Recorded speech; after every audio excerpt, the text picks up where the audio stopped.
Certo, então a mensagem foi passada ali pelo chat devido a alguns problemas, né, que a nossa presidente teve.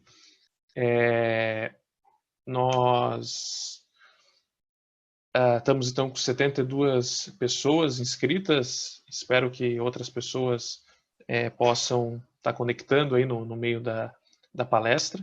Só falar um pouquinho do professor Angel, colega aí que conheci no Congresso Latino-Americano de Química e Física para Arte, Arqueologia e Patrimônio Cultural, lá em La Paz. Depois recebi um convite dele para fazer uma apresentação lá na Cidade do México no ano passado, e aí então começamos a intercambiar alguns trabalhos acadêmicos, né? O professor é engenheiro químico, mestre em ciências químicas, ele trabalha com pesquisa e na área de investigação da aplicação de caracterização de materiais cerâmicos por fluorescência de ultravioleta, fluorescência de raio-x e difração de raio-x, interação de radiação ionizante em estruturas em sólidos cristalinos, a fim de poder contribuir com a área do patrimônio cultural e também com a área de peritagem, né? Então, sem mais delongas, eu vou passar a palavra para o Ângelo para começar então essa palestra. Pedir desculpa para todos os participantes, nós estamos ainda aprendendo a mexer nessas ferramentas, então vamos errar muito mais do que acertar, né? Então, mas quero agradecer mais uma vez ao professor Luiz Souza aí por toda a gentileza dele, rápida gentileza de estar abrindo então a conta premium paga dele para esse evento. E professor Angel, unmute tu micrófono, por favor. Ok, Sim, sim. ya lo tengo. Eu vou mutar o meu e mi webcam também e passo a palavra para você, certo? Por favor. Muy bien, gracias, Thiago. Pues buenos días a todos. Agradezco el esfuerzo que han hecho para adaptarse a este escenario. Los saludo desde la ciudad de Coatepec, Veracruz, México. Y bueno, sinceramente no me va a dar un seminario con estas condiciones de aislamiento, pero lo hago con un gusto y placer, y en lo personal es gratificante ver cómo actividades académicas siguen siguen realizándose, y bueno, es parte de nuestra quehacer científico a todos los que nos dedicamos a la academia, además de los otras personas que están conectadas. Y bueno, es un gusto estar con ustedes. Iniciamos la conferencia, la plática. El tema de hoy, el tema que les presento es el peritaje de cerámicas arqueológicas aplicando métodos luminiscentes y técnicas analíticas.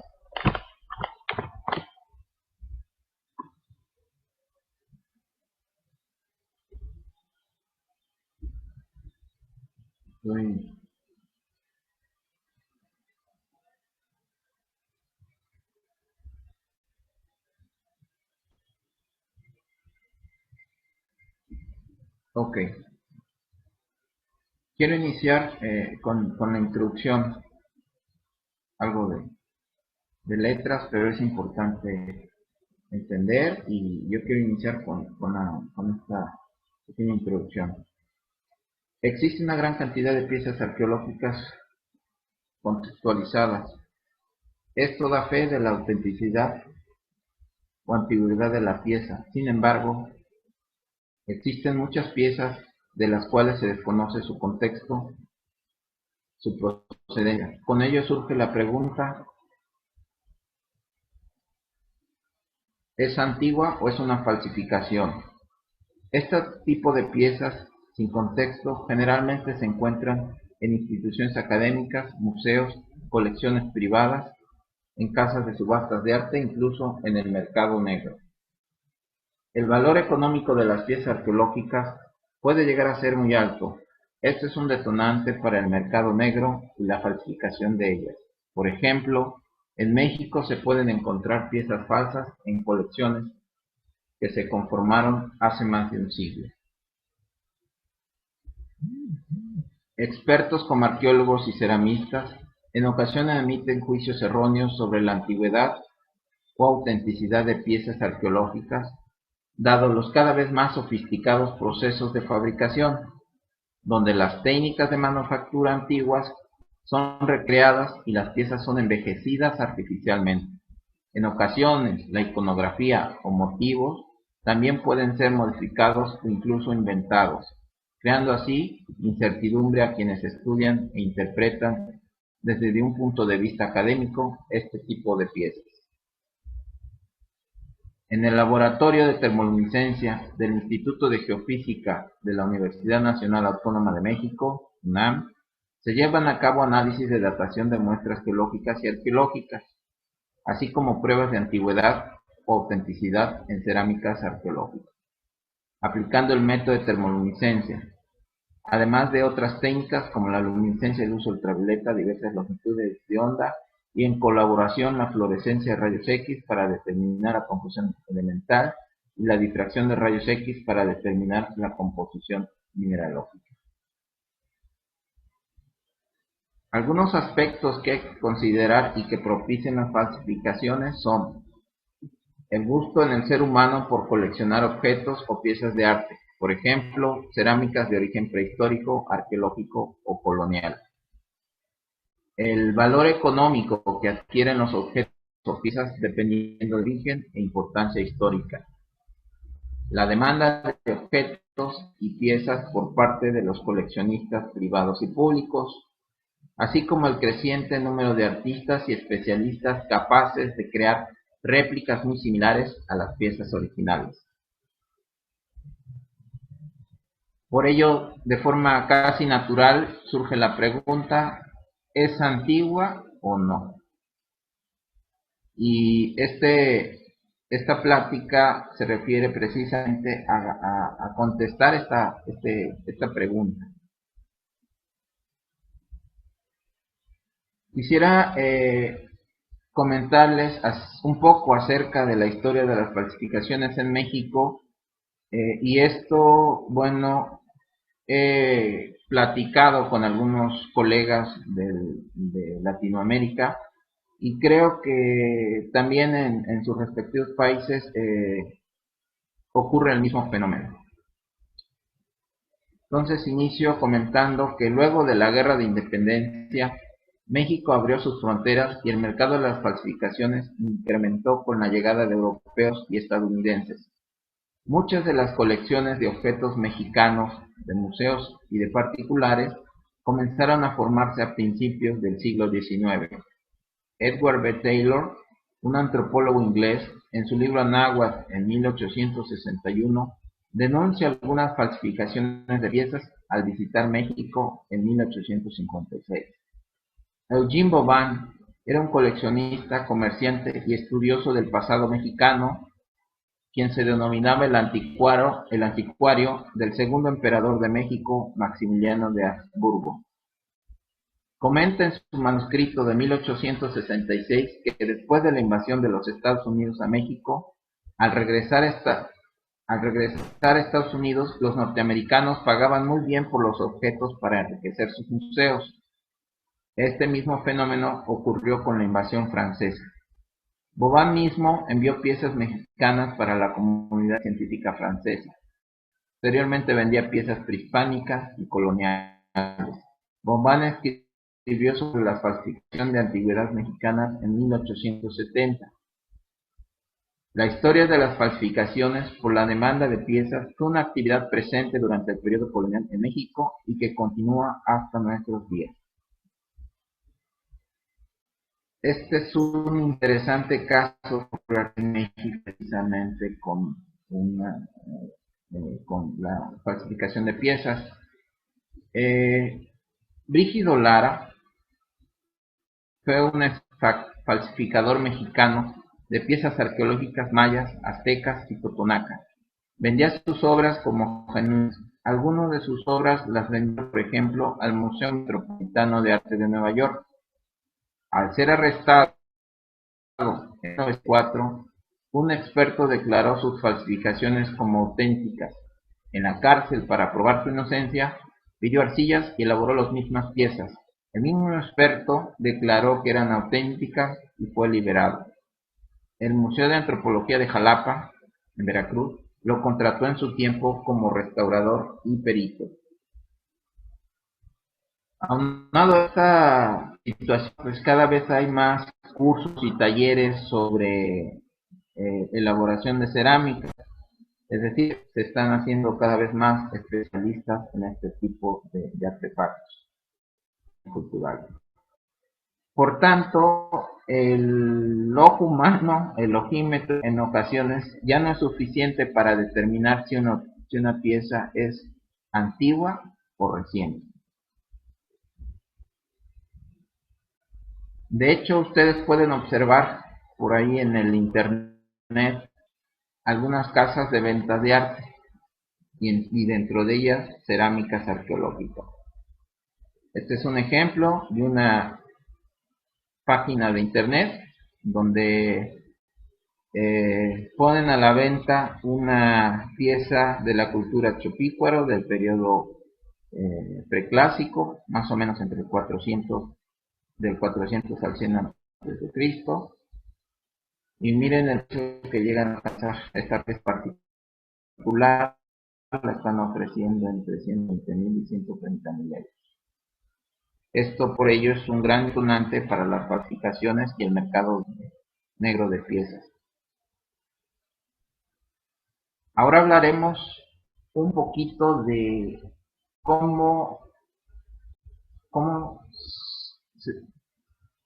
qué se hace para poder llevar a cabo una prueba de antigüedad. Entonces quisiera explicarles ahora de qué se trata esos métodos y técnicas para determinar la antigüedad de una cerámica arqueológica. Imagínense ustedes un diamante. Bueno, les explicaré el fenómeno de la termoluminiscencia. Imagínense ustedes un diamante, el cual es expuesto a radiación ionizante. Posteriormente este diamante lo llevamos a un horno, ¿sí? Prendemos el horno y el calor, la temperatura, hará que el diamante emita fotones. Así es como se observa el fenómeno de termoluminiscencia. Y la definición, una pequeña definición de este fenómeno, nos dice que es el fenómeno que exhiben ciertos sólidos al ser irradiados con radiación ionizante y posteriormente sometidos a calentamiento por debajo de su temperatura de incandescencia, observándose una emisión de fotones. Este fenómeno fue observado por Robert Boyle y lo comenta el 28 de octubre de 1063 ante la Royal Society en Londres.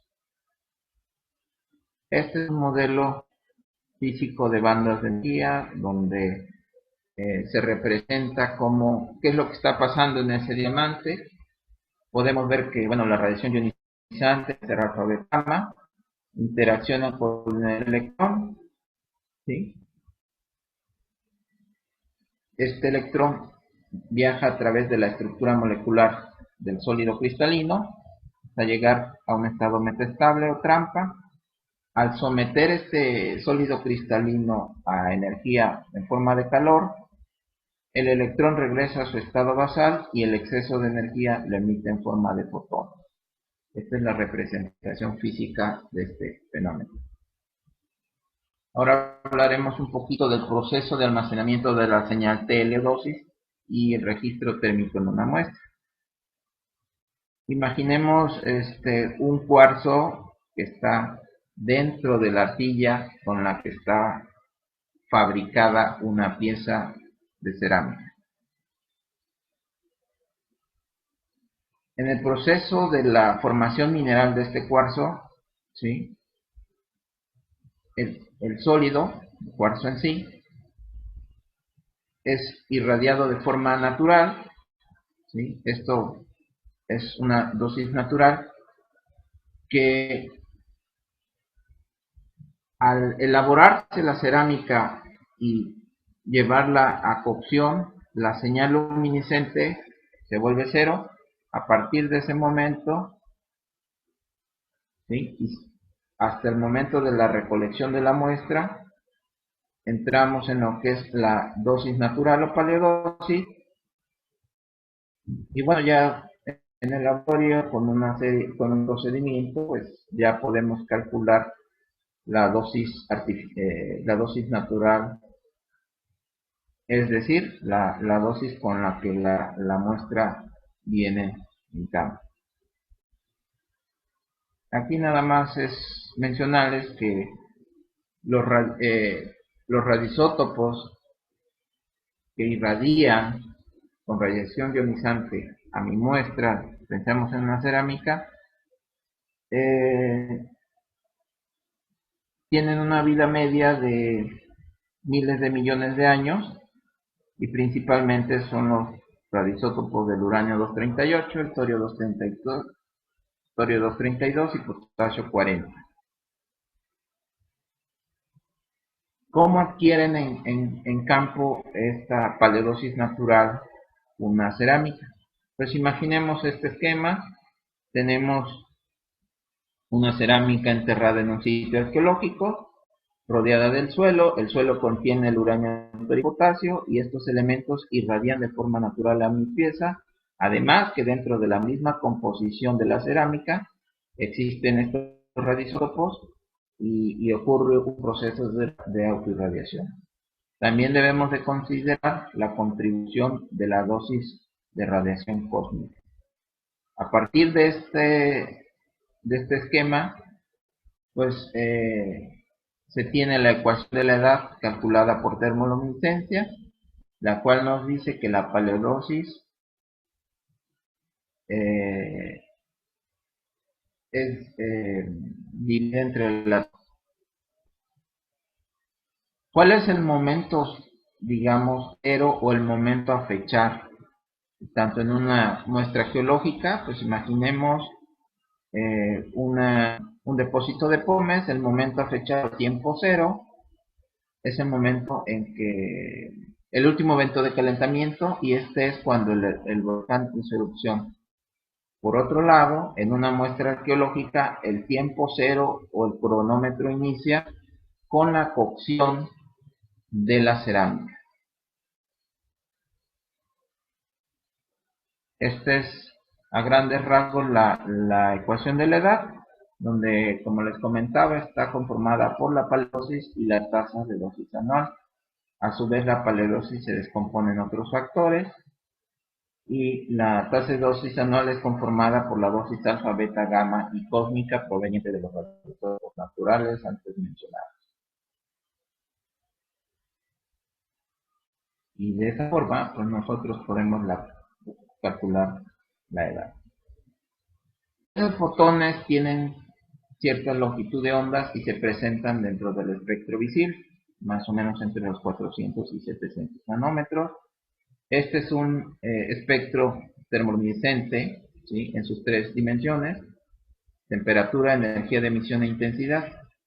Para fines de datación o de pruebas de antigüedad, colocamos un filtro y lo que vemos es un espectro en dos dimensiones, y a partir de esto nosotros ya podemos empezar el proceso de datación.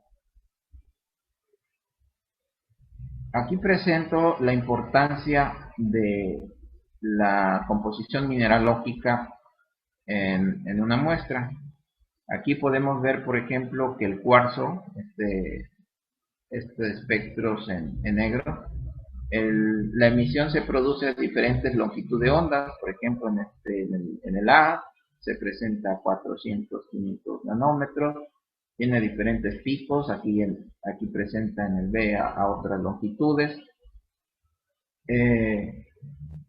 Con ello, pues quiero enfatizar que la datación o las pruebas de antigüedad dependen mucho de las propiedades termoluminescentes de los minerales presentes en la arcilla.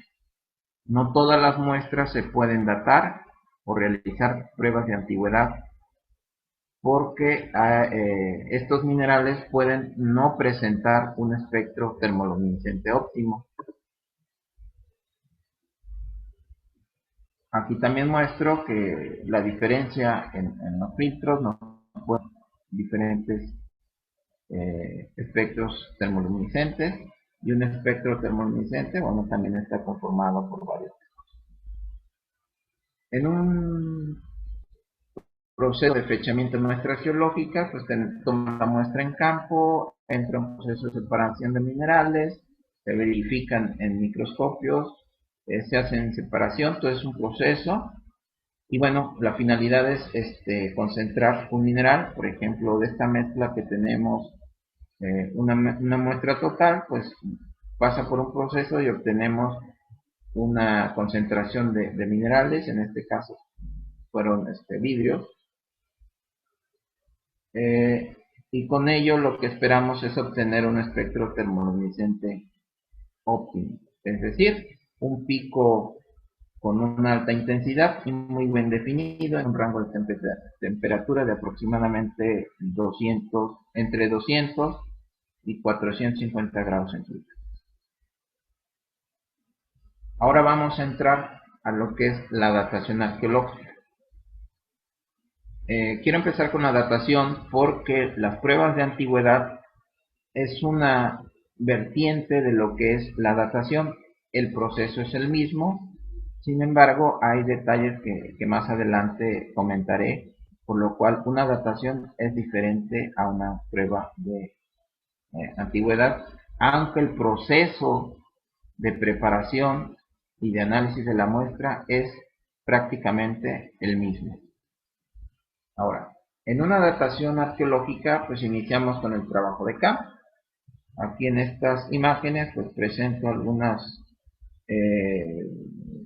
proyectos y trabajos de campo, donde en el lugar donde está ubicada la muestra, se extrae la muestra del perfil del porte y se coloca un espectrómetro gamma para determinar la composición de los radioisótopos naturales del uranio, y potasio en el suelo. Aquí vemos cómo se coloca un cilindro, un detector de yoduro de sodio, ¿sí?, que va a medir esa radiación alrededor de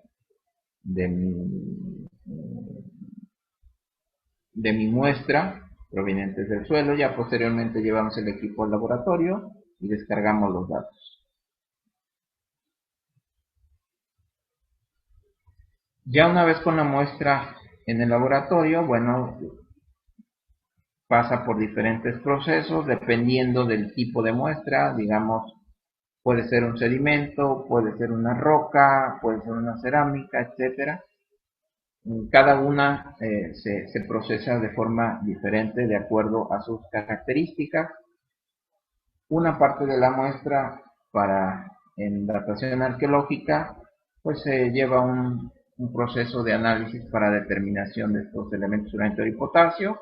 Para determinar potasio, hacemos un proceso de digestión química para llevar la muestra a una solución. Posteriormente se lleva un equipo de plamometría para determinar el potasio total, y de ahí podemos calcular el potasio 40, que es el que a mí me interesa.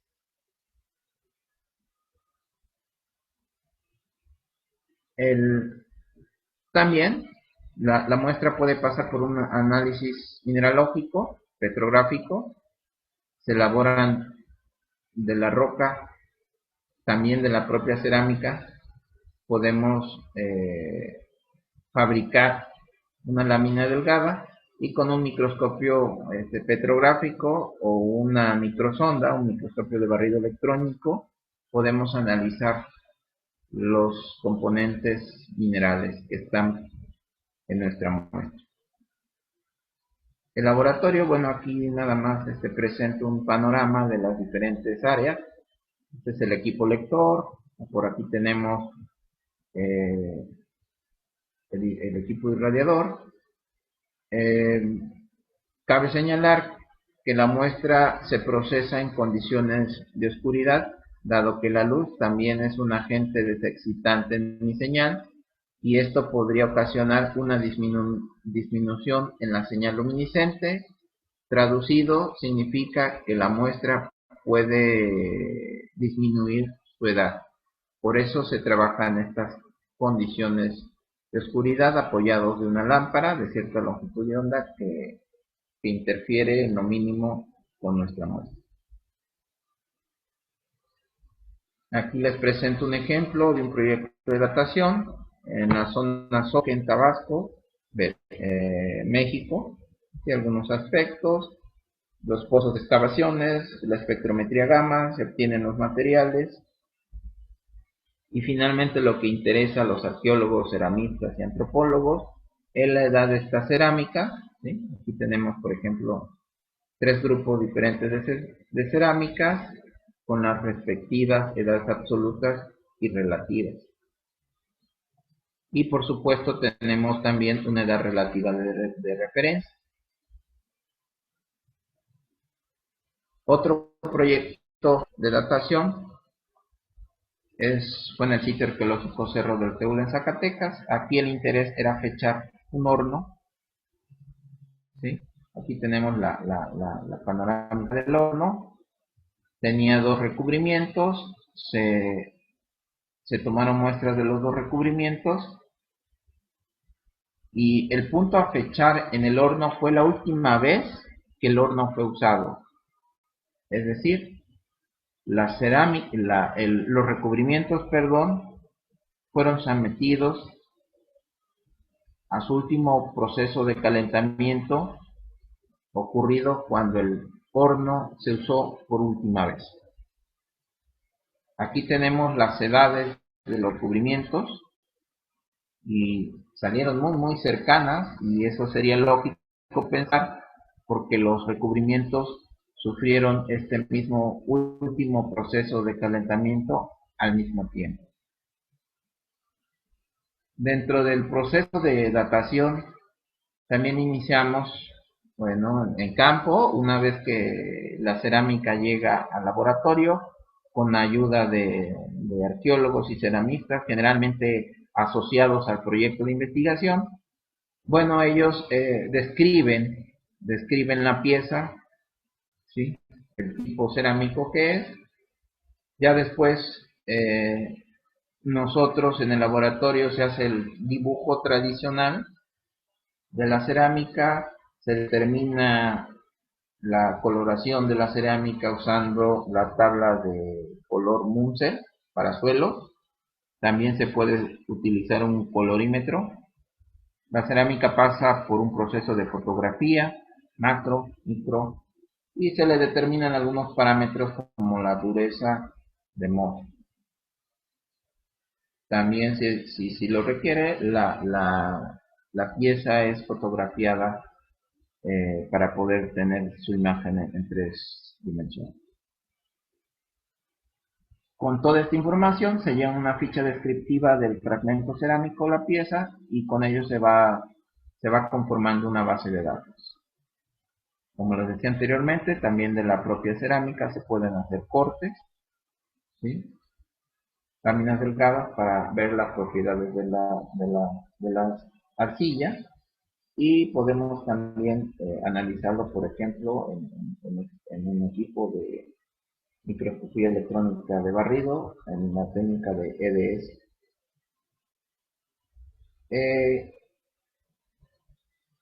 Una de las cosas que nos planteamos en el laboratorio es qué información podemos obtener de la cerámica que nos llega al laboratorio para su fechamiento,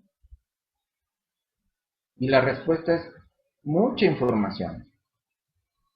Es por ello que el laboratorio ha trabajado en conformar la unidad de caracterización de materiales arqueológicos, dado que con una cerámica podemos determinar la edad absoluta y con ello podemos establecer e inferir cronologías, periodos de ocupación, etcétera. También podemos determinar la composición mineralógica y con ello correlacionarlo e inferir sobre la procedencia del objeto y la tecnología alfarera para su elaboración, entre otras cosas. El análisis químico de residuos también de la misma muestra. En el proceso de preparación descortezamos la muestra y obtenemos un polvo muy fino de la corteza. Este polvito lo podemos utilizar para realizar los análisis químicos de residuos. Con ello vamos a poder inferir acerca de la funcionalidad y uso de la pieza. Es decir, vamos a hacer pruebas inorgánicas para determinar fosfatos, carbonatos y pH. También podemos hacer pruebas que son rápidas y sencillas para determinar los residuos orgánicos tales como carbohidratos, proteínas y ácidos grasos. También con ella, bueno, podemos tener una caracterización, como ya lo mencioné. La mineralogía pues, puede ser a través de un microscopio electrónico de barrido, como lo hemos hecho.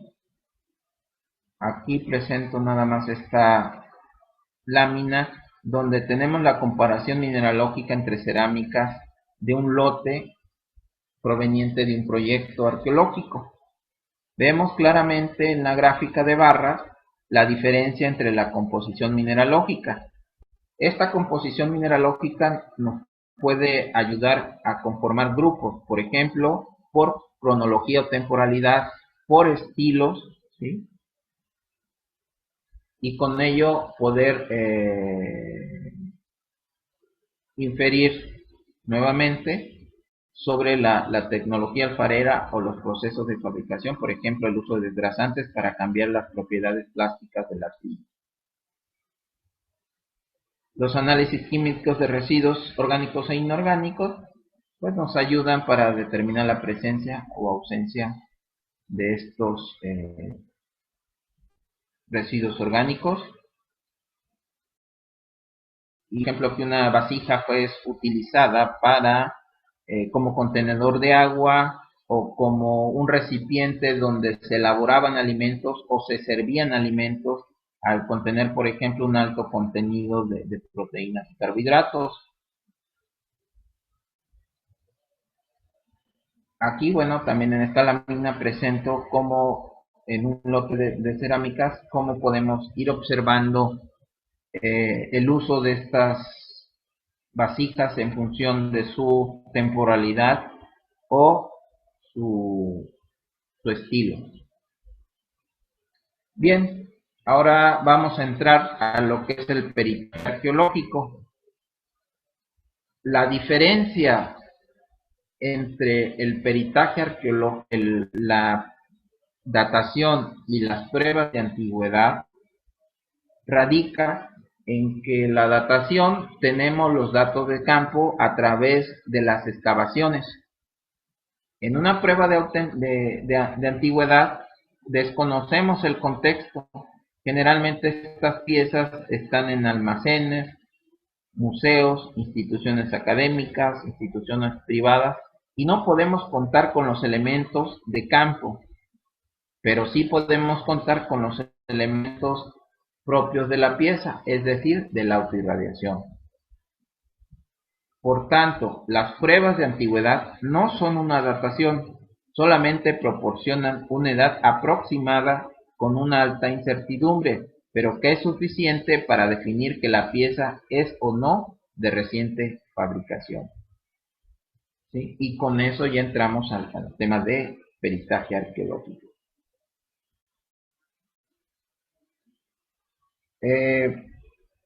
Una vez que bueno, aquí les quiero explicar un poco el fenómeno de la fluorescencia de luz ultravioleta.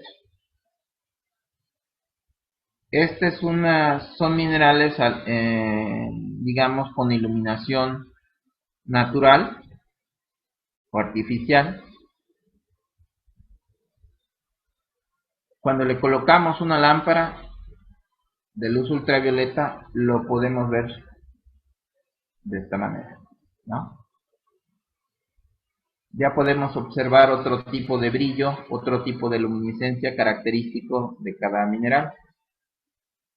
Esta fluorescencia de luz ultravioleta es comúnmente utilizada, por ejemplo, para analizar y caracterizar bienes culturales como pintura, por ejemplo, como manuscritos, escritos antiguos. También esta fluorescencia de luz ultravioleta nos ayuda a identificar detalles que con luz, digamos, normal no podríamos ver. Aprovechando este fenómeno de la fluorescencia de luz ultravioleta, pues la aplicamos a las pruebas de antigüedad. En el laboratorio tenemos una lámpara con diferentes selectores de longitud de onda, y aquí estamos haciendo pruebas primero con minerales, y podemos ver aquí los minerales con luz normal y los propios minerales con luz ultravioleta. La luminiscencia es muy diferente y muy marcada. Un ejemplo de plato maya, ¿sí?, con luz normal y con fluorescencia de luz ultravioleta. Esto es muy importante en el peritaje, porque anteriormente la toma de la muestra sobre la pieza a analizar se hacía un poco de forma azarosa, es decir, se buscaba el punto donde se dañara menos la pieza, generalmente la parte de la base, la parte de abajo de la base, ¿sí? A veces el propietario de la pieza nos definía dónde muestrear, pero ¿qué tal si tomamos la muestra en un punto donde ya ha habido una restauración, ¿sí? Nuestro dato va a salir mal. Es por ello que esta prueba nos puede definir los puntos de muestreo y tener mayor certeza en nuestro procedimiento. Muchas veces las restauraciones y las alteraciones que ha sufrido la pieza no están registradas. En ocasiones hay una ficha de la pieza con todo su historial, pero es común que se desconozca el historial de la pieza. Por ello, una prueba como esta es muy importante para definir dónde vamos a muestrear, ¿sí? Una vez que realizamos la prueba, ¿sí?, y que tengamos una evidencia de restauraciones o intervenciones, pues nos vamos sobre las partes donde no hay estas evidencias y ya procedemos a tomar nuestra muestra. Para la prueba de autenticidad o antigüedad, se selecciona el punto de muestreo y se realizan dos perforaciones de aproximadamente 3 por 4 milímetros, donde obtenemos alrededor de 60 miligramos, que es suficiente para hacer la prueba de antigüedad. Aquí les quiero mostrar un proyecto que se me hizo muy interesante y fue uno de los primeros y más completos trabajos en los que hemos participado. Y este proyecto se llevó a cabo con el Museo Real de Ontario, ¿sí? El museo, dentro de su colección, tenía esta urna zapoteca de Escosijo y tenían dudas acerca de algunas de sus decoraciones en su ornamentación. Aquí, por ejemplo, en la parte del penacho, la parte de la pechera, etc. ¿Sí? Ahí me están explicando que no coinciden algunos rasgos de esta urna con lo que se describe en la literatura sobre la iconografía de las urnas zapotecas. Se realiza el análisis visual y bueno, no corresponden algunas partes y elementos decorativos. Esta es la pieza. Esta es la pieza ahora con luz, con fluorescencia de luz ultravioleta. y vemos que la luminiscencia es diferente en varias partes de la pieza. Aquí podemos ver algunas intervenciones, pero también es interesante observar que ciertas partes de la urna presentan diferentes luminiscencias. Por tanto, bueno, pues ahí entre los colegas le llamaron a esta urna Frankenstein porque parecía estar armada de diferentes arcillas. Se procedió a tomar muestras de diferentes puntos de la pieza, se hicieron los análisis respectivos. Estos son los resultados por termoluminiscencia y aquí podemos observar, ¿sí? El espectro termoluminiscente está asociado a las propiedades de los minerales. Estas son las diferentes muestras tomadas en la pieza. Claramente se observa que los espectros son diferentes, lo que significa que la arcilla es diferente en cada punto de muestreo.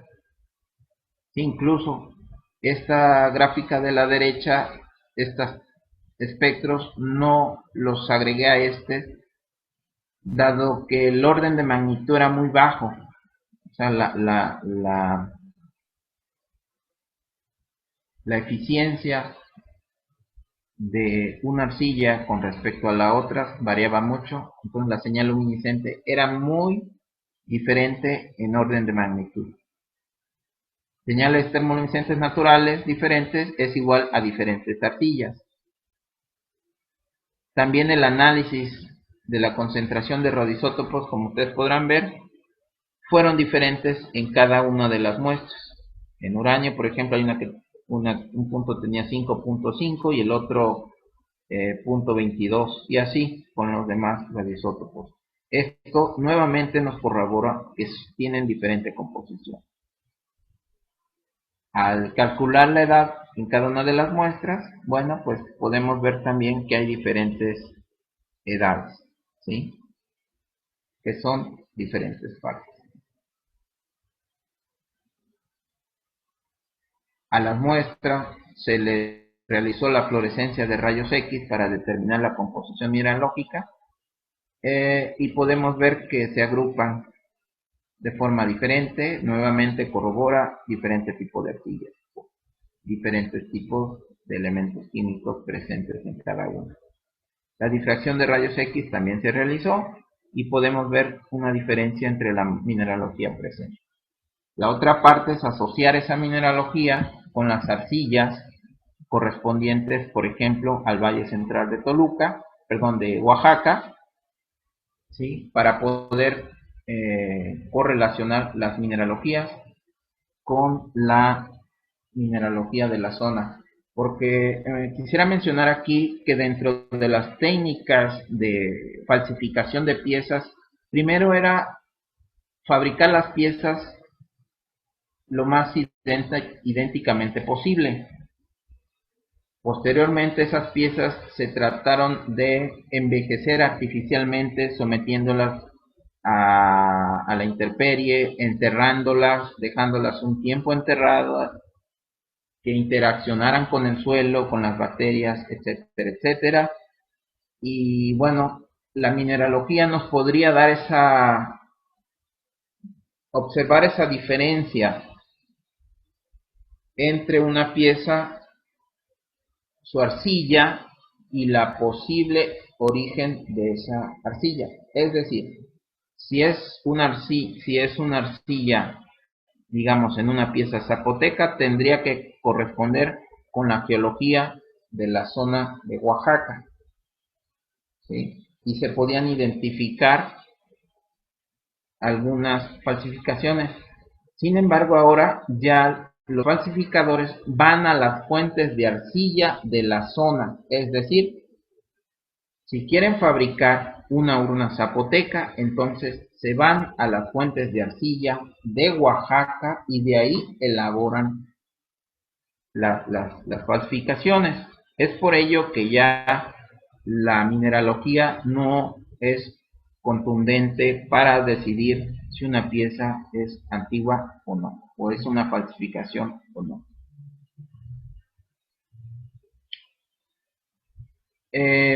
Otro ejemplo de una prueba de antigüedad. Esta es un medallón de más o menos unos 7-8 centímetros, ¿sí? Estaba en posesión de una persona que se la regaló a una arqueóloga que trabaja, Julie Gazola, en la zona arqueológica de Teotihuacán.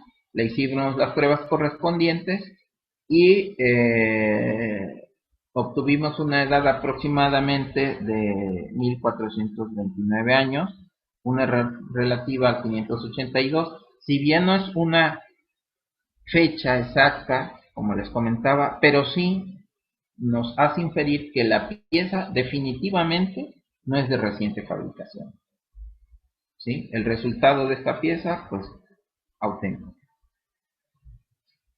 Ahora, dentro de la termoluminiscencia también, este es un ejemplo interesante. Por ejemplo, estas dos piezas que pertenecen a la colección Ricard, podemos ver sus espectros, picos muy bien definidos, ¿sí? Sin embargo, en la muestra de nuestra izquierda podemos ver la paleodosis calculada en más o menos 2.22 grays. En la derecha tenemos una dosis calculada. Esta es la señal natural de nuestra pieza arqueológica, y en la derecha nuestra señal natural está prácticamente en cero, ¿sí? Nos da una dosis muy pequeña, pero que al aplicar nuestra ecuación para calcular la edad, en la de la izquierda nos aparece una edad de 828 años más o menos 133, suficiente para determinar que la pieza es antigua o auténtica. En el caso de la derecha, ¿sí?, calculamos una edad aproximadamente de 134 años.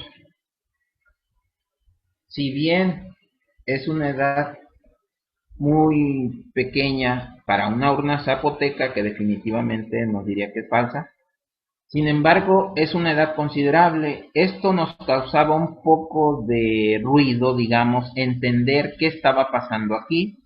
Se realizaron nuevamente pruebas y los resultados fueron muy semejantes en esta y en otras piezas.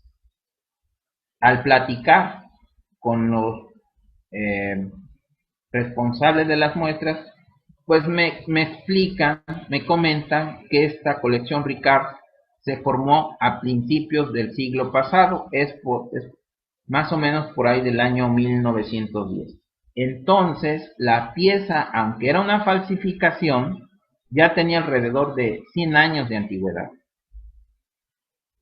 ¿sí? Entonces, aquí quiero evidenciar la importancia que tiene que las personas que arqueómetras o que se dedican a hacer este tipo de análisis tengan un contacto directo con el usuario y no se vea el análisis solamente como un envío de muestras y recepción de resultados. Es muy importante platicar, comentar el contexto de las piezas, tanto en por ejemplo, en una datación es muy importante definir los alcances del método al analizar el contexto arqueológico, y con ello poder tener una idea de que realmente se puede aplicar el método y que la fecha o dato obtenido responda al cuestionamiento arqueológico. También en las pruebas de antigüedad es muy importante, ¿sí?, platicar de inicio con los responsables. Por ejemplo, una actividad común, o que, bueno, no común, pero que me ha ocurrido en algunos proyectos, es que las piezas las someten a radiaciones artificiales, por ejemplo, rayos X, para ver su interior. Y estos rayos X pueden afectar la muestra para su análisis por termoluminiscencia. Por ello, primero se muestrea para termoluminiscencia y posteriormente se le pueden realizar los rayos X para ver su composición interna. En el caso de este lote de muestras de la colección Ricard, pues ustedes pueden observar la cantidad de muestras que se determinaron como auténticas y como falsas. El 57% de las muestras fueron falsas. Esto también es un elemento importante de decisión, por ejemplo, para los museos. Algunos museos están completamente abiertos a analizar sus piezas y definir si lo que tienen dentro de su acervo es auténtico o falso. Algunos museos, algunas colecciones, algunos particulares, pues no es mucho de su agrado saber si una pieza dentro de su colección es falsa.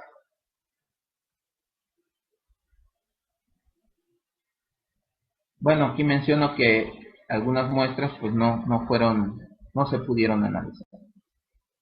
Aquí en México trabajamos mucho con el Instituto Nacional de Antropología e Historia en el área de registro de patrimonio arqueológico, bienes muebles.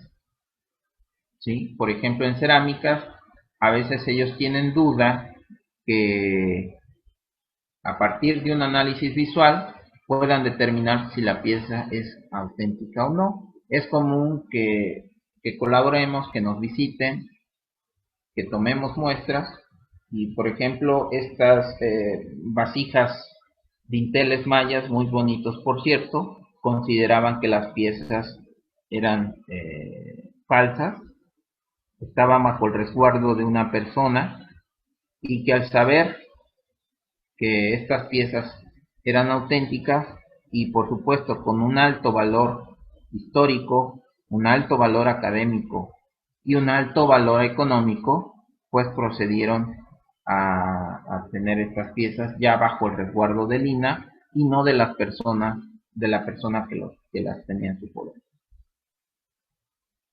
Y así, bueno, hay diferentes proyectos que nos llegan al laboratorio, como por ejemplo una flauta con unas características muy interesantes sobre las notas y la escala de música que manejaba.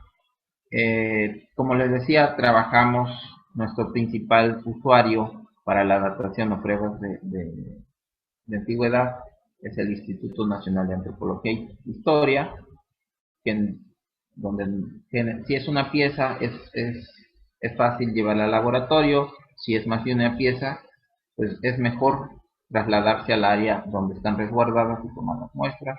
También trabajamos con colecciones privadas, por ejemplo, este jarrón etrusco, sale auténtico, y este jarrón de un naufragio en el Caribe mexicano, que también sale auténtico.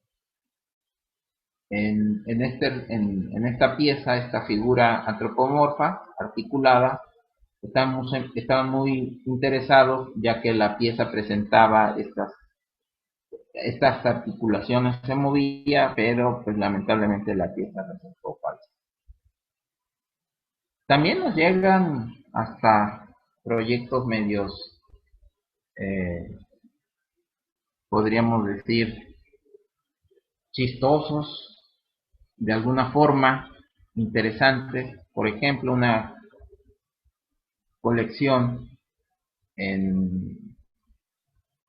colección conformada por Valdemar Jurruth en Acámbaro, Guanajuato. Esta persona, este alemán que llegó a Acámbaro hace ya más o menos como un siglo también, bueno, le interesaron las piezas que encontró en su, digamos, en su rancho, ¿sí? Empezó a coleccionarlas. Ya cuando la población de Acámbaro, bueno, esta persona murió y su colección pasó al municipio, el cual hizo un museo. Pero dentro de estas colecciones se encuentran piezas chupícuras, que es la cultura de la región, pero también empezaron a aparecer dentro de esta colección figuras zoomorfas más asociadas con figuras de dinosaurios y de dragones alados. Y bueno, esto generó una cierta polémica, no tanto en el área académica, sino en la población sobre qué están haciendo figuras de dinosaurios junto con piezas chupícuaras. Y bueno, este trabajo lo desarrollé con un estudiante canadiense. Y fue, bueno, muy divertido trabajar estas piezas porque ya mencionaban que hombres de millones de años o dinosaurios de cientos de años. Por supuesto, al analizar las piezas, pues al analizar las piezas con figuras como estas de dragones y de dinosaurios, pues el resultado fueron falsos. Y las piezas como estas de aquí, estas vasijas cerámicas, estas resultaron auténticas y de la cultura original.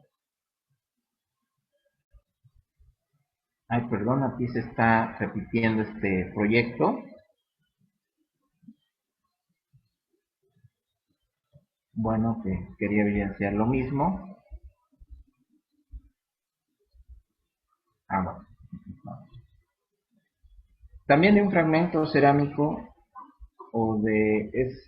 podemos tener un registro, bueno, la interpretación de las arcillas identificando los diferentes componentes, ¿sí?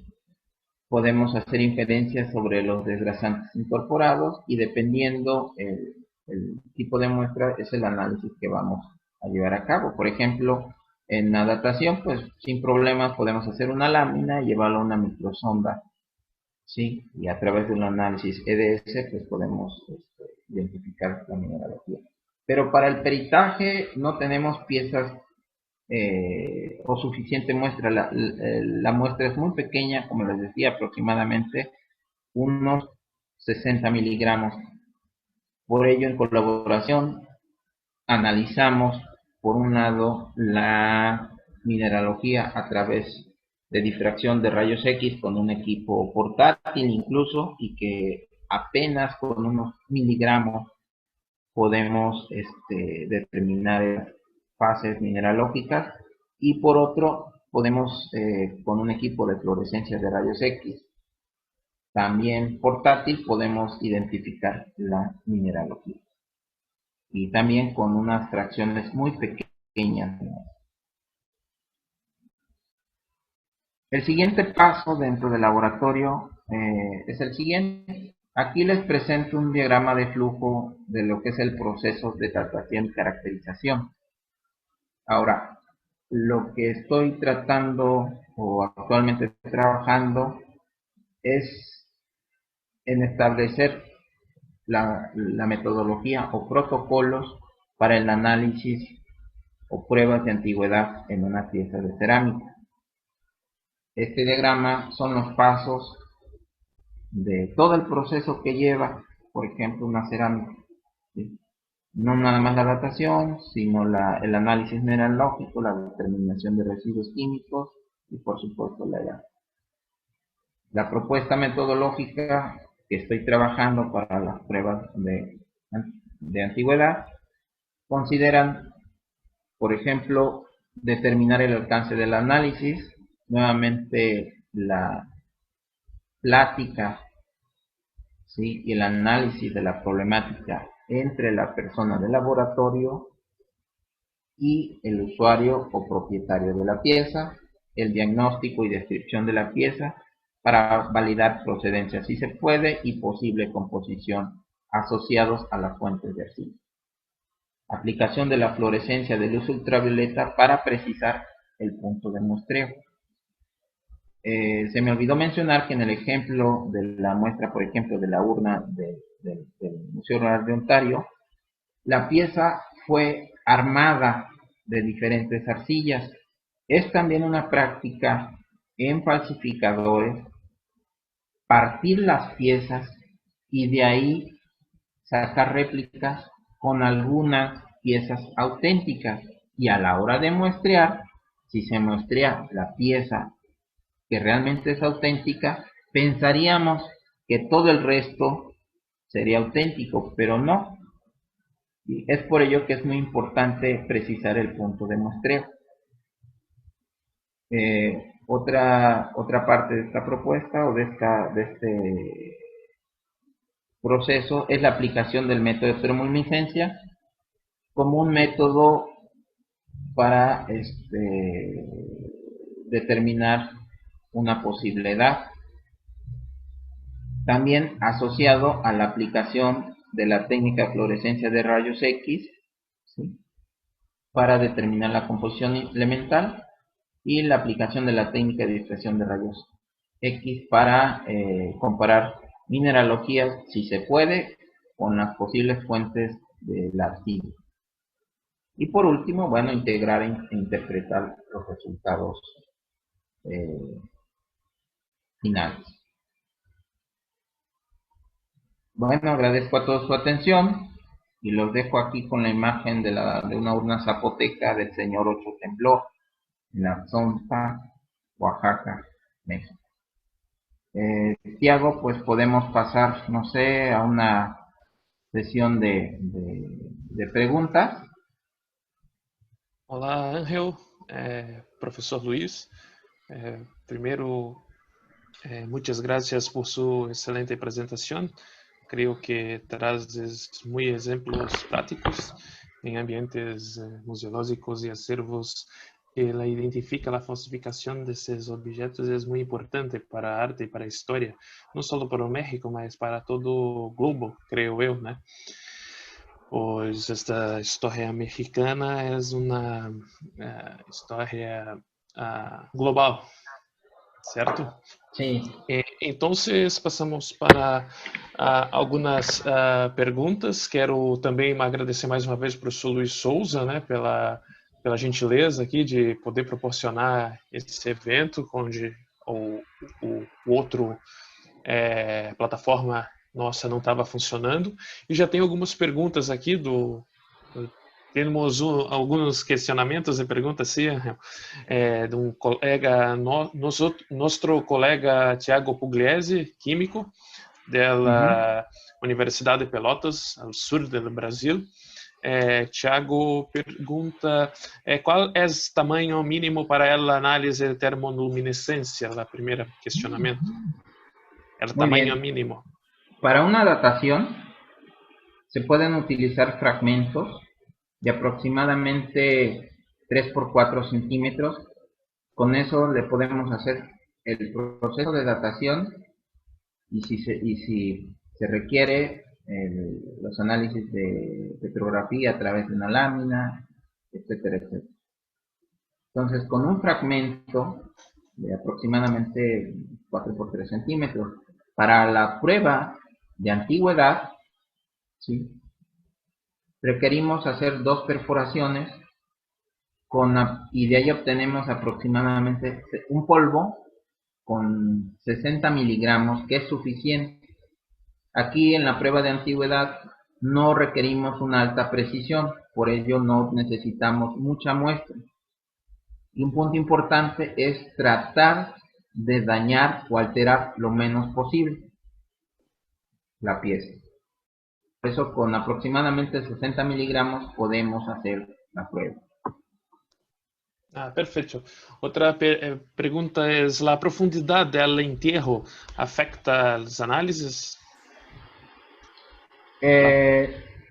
No, bueno, mientras no sean cerámicas superficiales, dado que la superficie se ha estudiado y generalmente tienen movilidad. Entonces, la pieza donde la encontramos actualmente pudo haber estado viajando a través del sitio y por consiguiente la dosis de radiación no fue uniforme, porque si vemos por ejemplo en un perfil de una excavación, la composición mineralógica que tiene que ver con la composición química, que a su vez determina la diferencia en la concentración de esos radioisótopos, puede variar. Entonces es muy importante que sea una pieza, digamos, que aseguramos que ahí estuvo por un buen determinado tiempo. No importa la profundidad, nosotros con nuestro detector, con nuestro equipo, colocamos donde tomamos la pieza colocamos nuestro detector y ahí va a medir la radiación circundante. No importa la profundidad, siempre y cuando no esté sobre superficie. Perfeito. As duas outras perguntas, Tiago, também, com respeito a radiografias de raios X, quanto pode afetar a técnica de determinação da idade do objeto? E se o objeto ha sido investigado por radiografia de raios X, estes impedem a aplicação de termoluminescência? E se lo mesmo áreas investigadas por fluorescência de raios X, quanto estas outras técnicas podem influenciar na datação de las piezas por termoluminescencia? Ok, lo que vamos a medir en la prueba por termoluminescencia es la cantidad de radiación que incidió en mi muestra. Ok, esta radiación que vamos a medir es la que proviene de forma natural. Si de forma artificial agregamos esas dosis, es muy probable que la muestra sea afectada. Por eso se recomienda que antes de hacer algún otro tipo de análisis, ¿sí?, que tenga que ver con el bombardeo de fotones, de neutrones, de electrones, etcétera, etcétera, cualquier tipo de radiación, sea partícula o energía, puede provocar una alteración. Recomiendo que la pieza no haya sido expuesta a cualquier tipo de radiación artificial. Ahora bien, es posible que los rayos X puedan alterar mucho o poco, pero no lo sabemos, ¿sí?, a qué grado nuestra pieza ha sido alterada. Por tanto, es mejor tomar la muestra para termoluminescencia y posteriormente hacer los análisis que quieran después. Perfeito. Uma outra pergunta de Márcia Escorteganha, nossa colega em Santa Catarina também. Ela pergunta que se as peças do museu são limpas quimicamente, por exemplo, estas limpezas químicas podem vir a interferir na peritagem desses artefatos arqueológicos? Se as peças são limpas com solventes, por exemplo? Bueno, ahí no tanto. Por ejemplo, aquí lo que vamos a medir es un fenómeno físico que tiene que ver con la interacción de las radiaciones ionizantes sobre la estructura molecular, ¿sí? Si la limpieza química es, digamos, superficial, pues podemos trabajar con material interno. Es decir, la primera capa de la pieza la podemos eliminar y solo tomamos la parte interna. Entonces, les decía que es muy importante platicar antes de analizar cualquier muestra para ver la factibilidad de llevarla a cabo. En este caso y en su pregunta concreta, yo diría que se podría analizar estas piezas sin problema. Perfeito. Mais perguntas, questionamentos? Deixa eu ver. A radiação de fundo, como descrito. Uma pergunta. A radiação de fundo, como é discriminado por el método de termoluminescencia? Tengo uma pergunta acá. Ok. La radiación.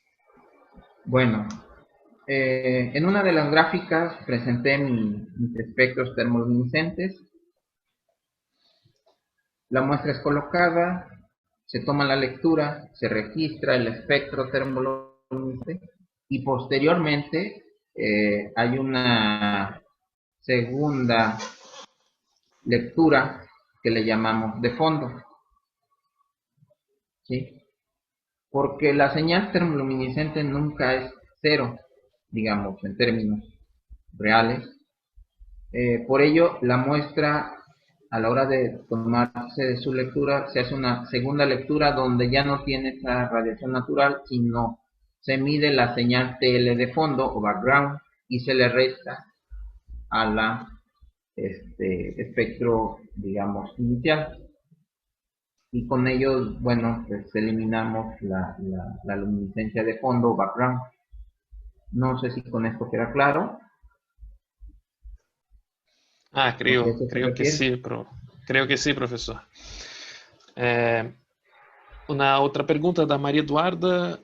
Conversando com esses acá em Brasil, onde se pode realizar análises de termoluminescência, creio que até acá em Santa Catarina há grupos que trabalham com termoluminescência, mas não aplicados ao patrimônio cultural. Então, para outras aplicações eles utilizam. Então, creio que é uma técnica, né, que pode ter outras aplicações aí na área da física. E no caso, teria que ter alguém que tivesse então essa expertise e a parceria, né, para ser aplicada na área de cerâmicas, por exemplo, aqui no nosso país. Não sei se o professor Luiz Souza nos escuta, talvez também pode contribuir. E o professor Tiago Pugliese também, se conhecer, compartilhar conosco aqui no chat também. Bom, Tiago, tem grupos em São Paulo, na USP, que trabalham no Instituto de Física, se não me engano. Professor, eu não me lembro agora, porque teve um projeto do CNPq nos anos 90, que foi financiado pelo CNPq, e aí a gente trabalhou em rede. Até o término da conferência eu posso passar o nome, mas tem pessoal que faz. Tem um professor também com sobrenome japonês, que trabalha muito com termoluminescência também aqui nessa área e aplicado também. Com certeza o professor deve conhecer. Ah, excelente. Ótimas informações, Luiz e Thiago. Sí, obrigado.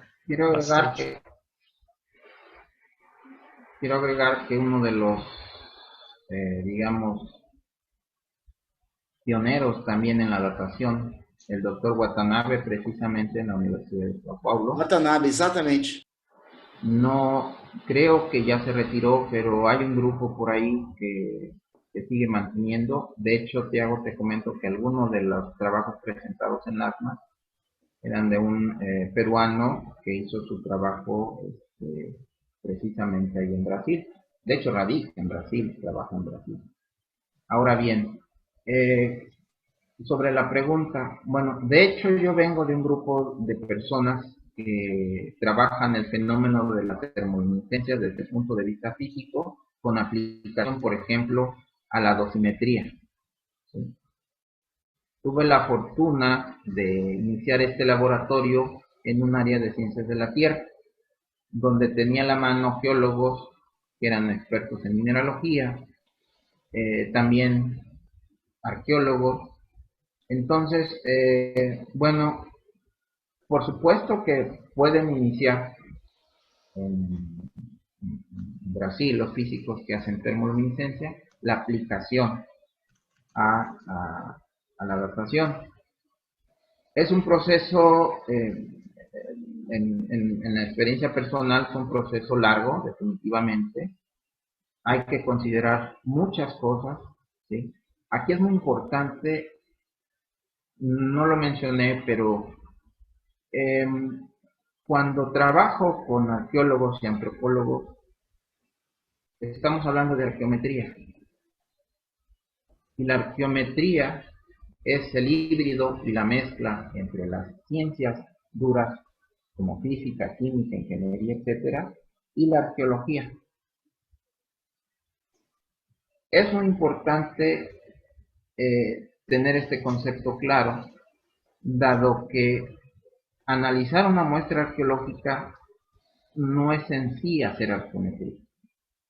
La arqueometría es más compleja.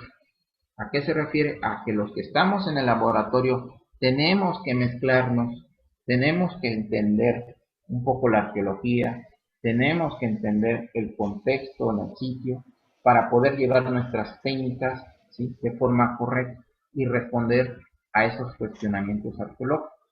Y los arqueólogos, a su vez, también entender y meterse un poco más en este tipo de técnicas y métodos.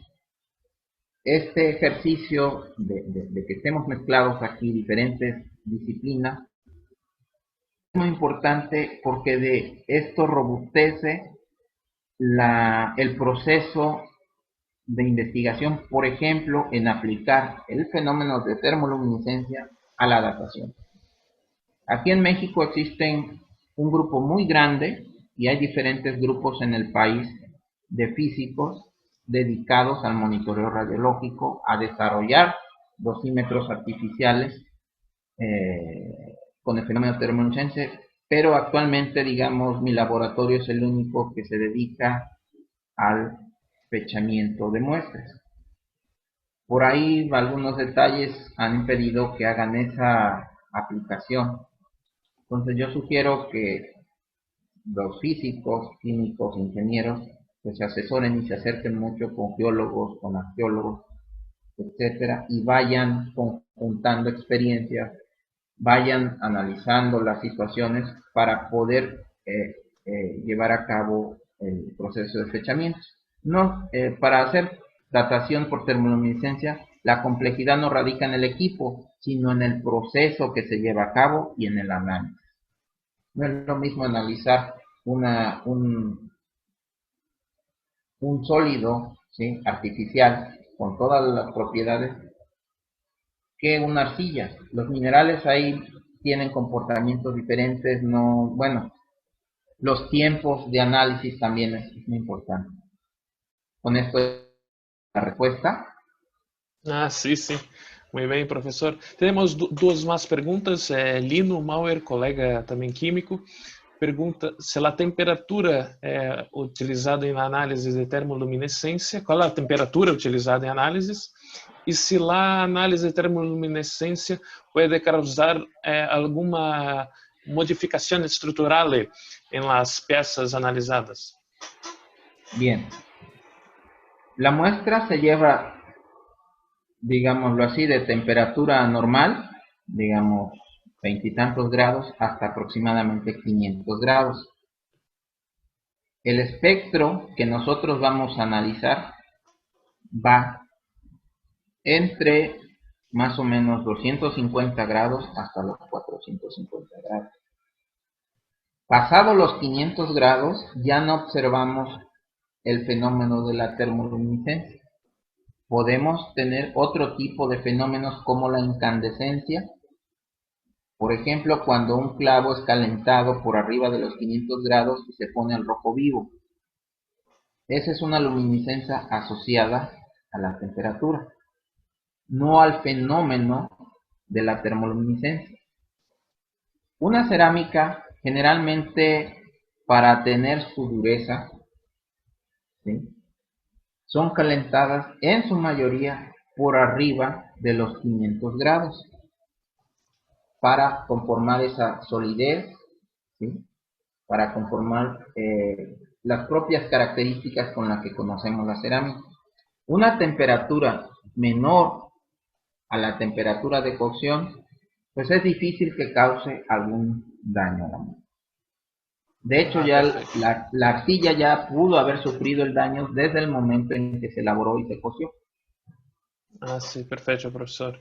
E a última pergunta é: o método termoluminescência pode ser usado para verificar a antiguidade de peças metálicas de ouro e aleaciones?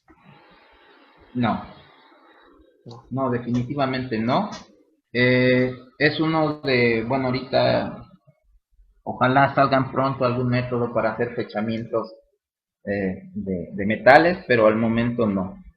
Lo que se ha hecho intentos o se han hecho trabajos reportados es, por ejemplo, en piezas que son fabricadas con metales, que incluso dentro de las propias piezas han encontrado tierra, arcillas, y son las arcillas las que son analizadas y las asocian con el proceso. Pero bueno, eso también tiene sus asegúnes. Entonces, directamente sobre los metales no se puede. O sea, no se presenta el fenómeno de la termoluminiscencia en metal. Solo en sólidos cristalinos, como un cuarzo, incluso la sal de mesa que conocemos, vidrio, etcétera, eso sí presenta, pero los metales no. Ah, perfeito. Certo, mais creio que as perguntas, já fizemos algumas perguntas. ¿puedo dejar su contacto por email, profesor, para los participantes? Sí, claro. Ah, Les comento que el laboratorio es un laboratorio de investigación que también ofrece servicios en colaboración, básicamente en colaboración académica, ¿sí? Colaboramos con países básicamente de Latinoamérica en proyectos de investigación y pues estamos abiertos a la cooperación, ¿sí? A trabajar con nuestros pares, con nuestros colegas en Brasil, por ejemplo, para poder pues desarrollar nuestro trabajo científico. Entonces, en la página inicial, a ver, permítanme, voy a regresarme. Bueno, el laboratorio de termoluminiscencia está dentro del Instituto de Geofísica de la Universidad Nacional Autónoma de México, en la Ciudad de México, y ahí pueden ustedes, pero me estoy regresando, pero lo que quiero que vean es mi... perfeito. Eu vou enviar o contato para os participantes por e-mail. E... Aquí lo tienen, si lo alcanzan a perfeito, ver, perfeito. Sim, sim. Perfeito. rangel@geofísica.unam.mx, Muitas graças, professor. mis datos. Perfeito. Agradecer uma vez mais pela excelente explanação, professor. Dedicar seu tempo para compartilhar seus conhecimentos do seu trabalho hecho em México com nós outros. É muito gratificante para todos nós. Certo? E quero agradecer então todos os participantes aí do evento, nos desculparmos mais uma vez aí pelo inconveniente no começo, né? Acredito que aí deu tudo certo, também graças ao professor Luiz Souza, que rapidamente se prontificou a nos ajudar. Como é tudo muito diferente para nós aí, nessa época de crise, então acredito que vamos errar muito mais do que acertar, né? Mas aprendemos aí muito com o professor Angel. Perfeito? Luiz, acho que podemos fechar, não sei como é que faz agora. Podemos fechar. Tranquilo, se você quiser gravar o chat, tem que gravar antes de fechar, senão perde tudo. Entendi. Ô Luiz, muito obrigado, hein? Não, obrigado, tranquilo. Só lembro o pessoal do webinar da Antecipa, que é quinta-feira agora, depois de amanhã, às 9h30. Amanhã a gente vai mandar as mensagens já com as informações em detalhe. Perfeito. Então, tranquilo, professor Angel, professor Luiz, despeço-me de todos, então, e até a próxima. Até mais. Alert from Google Chrome. Nos vemos. Quiero también nada más agradecer a todos los participantes. Y bueno, en estos tiempos críticos para todos, este tipo de actividades pues, son reconfortantes. Y bueno, que nuestro aislamiento, nuestra paciencia, nuestra fe también, nos ayude a evitar enfermarnos. Y pues deseo que también, y pienso y creo que podemos salir más unidos y más fortalecidos. Y bueno, un fuerte abrazo a todos desde México. Valeu, professor. Hasta luego.